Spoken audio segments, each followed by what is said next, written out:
విహాయసగతిః ఓం విహాయసగతయే నమః. విష్ణు సహస్రనామంలోని విహాయసగతిః అనే నామం ఆకాశగామిత్వాన్ని సూచిస్తుంది. విహాయస అంటే ఆకాశం, గతిః అంటే సంచారం లేదా గమ్యం. ఆకాశంలా సర్వవ్యాపిగా ఉన్నవాడు లేదా ఆకాశమార్గంలో సంచరించేవాడు. ఆది శంకరాచార్యుల ప్రకారం విహాయసగతిః అంటే సర్వవ్యాపి పరబ్రహ్మ. దేశకాల పరిమితులకు అతీతుడై ఆకాశంలా వ్యాపించి ఉన్నవాడు.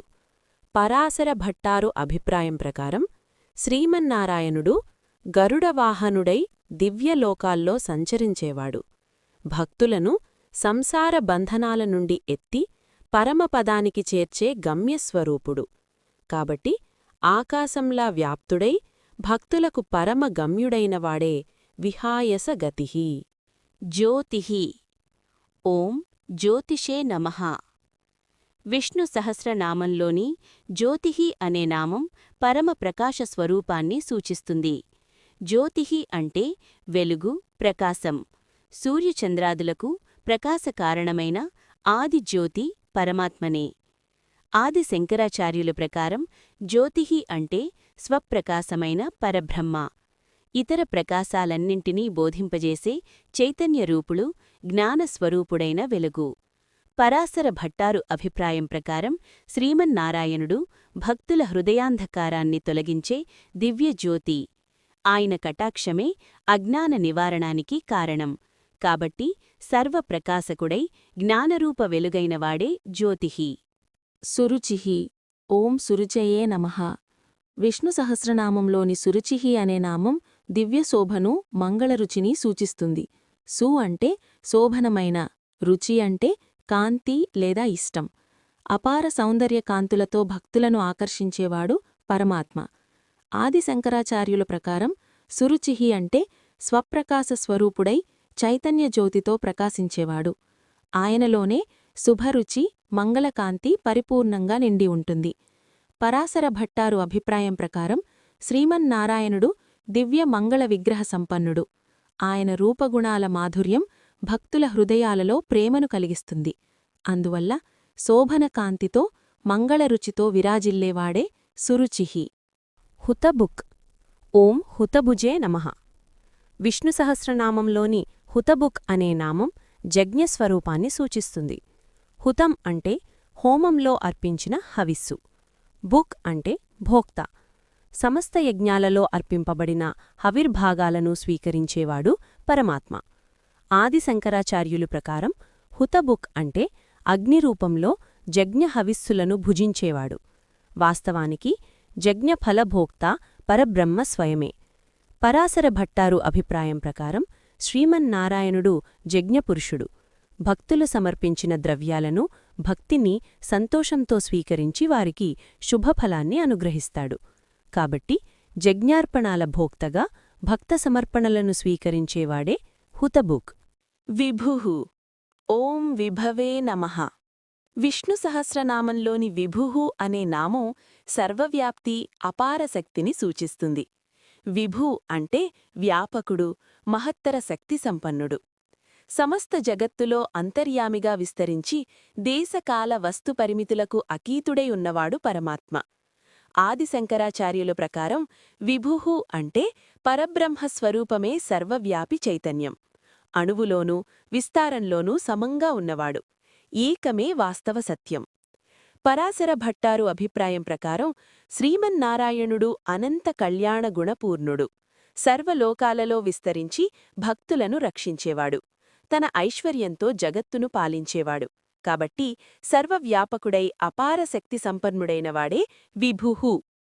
రవిః ఓం రవయే నమః. విష్ణు సహస్రనామంలోని రవిః అనే నామం సూర్యస్వరూప ప్రకాశాన్ని సూచిస్తుంది. రవిః అంటే సూర్యుడు, కాంతి ప్రసరించేవాడు. సమస్త లోకాలకు జీవనాధారమైన ప్రకాశాన్ని ప్రసాదించేవాడు పరమాత్మ. ఆది శంకరాచార్యులు ప్రకారం రవిః అంటే సూర్యరూపంగా ప్రకాశించి జగత్తును వెలిగించేవాడు. కాని సూర్యుడికి ప్రకాశకారణమైన స్వప్రకాశ పరబ్రహ్మ స్వరూపుడే అసలు రవి. పరాశర భట్టారు అభిప్రాయం ప్రకారం శ్రీమన్నారాయణుడు సూర్యమండలాంతర్యామిగా విరాజిల్లి లోకాలన్నింటినీ పోషించేవాడు. భక్తుల హృదయాంధకారాన్ని తొలగించి జ్ఞానసూర్యుడు. కాబట్టి ప్రకాశరూపుడై జీవనాధారుడైనవాడే రవిః. విరోచనః. ఓం విరోచనాయ నమః. విష్ణు సహస్రనామంలోని విరోచనః అనే నామం అపార ప్రకాశ స్వరూపాన్ని సూచిస్తుంది. వి అంటే విశేషంగా, రోచన అంటే ప్రకాశించుట, విశేషంగా వెలుగొందేవాడు. సమస్త లోకాలలో దివ్యకాంతితో విరాజిల్లే పరమాత్మ. ఆది శంకరాచార్యులు ప్రకారం విరోచనః అంటే స్వప్రకాశ పరబ్రహ్మ, ఇతర జ్యోత్స్నలకు ఆధారమైన చైతన్య వెలుగు. ఆయన జ్ఞాన ప్రకాశమే జగత్తుకు బోధకారణం. పరాశర భట్టారు అభిప్రాయం ప్రకారం శ్రీమన్నారాయణుడు దివ్య మంగళ విగ్రహ సంపన్నుడు. తన కాంతితో లోకాలన్నింటినీ పోషించి భక్తుల హృదయాల్లో భక్తి జ్యోతిని వెలిగించేవాడు. కాబట్టి విశేష ప్రకాశంతో విరాజిల్లే దివ్య జ్యోతి స్వరూపుడే విరోచనః. సూర్యః. ఓం సూర్యాయ నమః. విష్ణు సహస్రనామంలోని సూర్యః అనే నామం పరమ ప్రకాశకత్వాన్ని సూచిస్తుంది. సూర్య అంటే లోకాలకు వెలుగు, జీవశక్తి ప్రసాదించేవాడు. సమస్త చరాచరాలకు జీవనాధారమైన కాంతి పరమాత్మ స్వరూపమే. ఆది శంకరాచార్యులు ప్రకారం సూర్యః అంటే సూర్యరూపంగా ప్రకాశించిన అసలు స్వప్రకాశ పరబ్రహ్మే నిజమైన జ్యోతిస్వరూపుడు.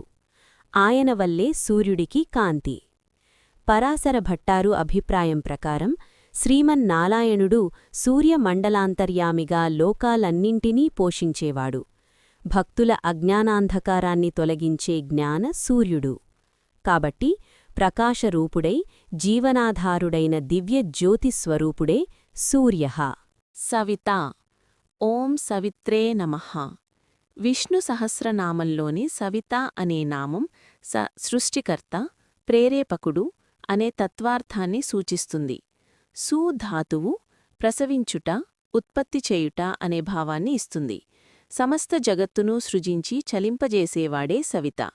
ఆది శంకరాచార్యుల ప్రకారం సవిత అంటే సర్వప్రపంచానికి కారణభూతుడైన పరబ్రహ్మ. సూర్యరూపంగా ప్రకాశించి సృష్టి, స్థితి క్రమాన్ని ప్రేరేపించేవాడు.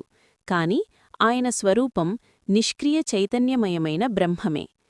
పరాశర భట్టారు వ్యాఖ్యానం ప్రకారం శ్రీమన్నారాయణుడు సర్వజీవులకు కర్మానుసారంగా శక్తి, జీవనం ప్రసాదించి లోక వ్యవహారాన్ని నడిపించే అంతర్యామి.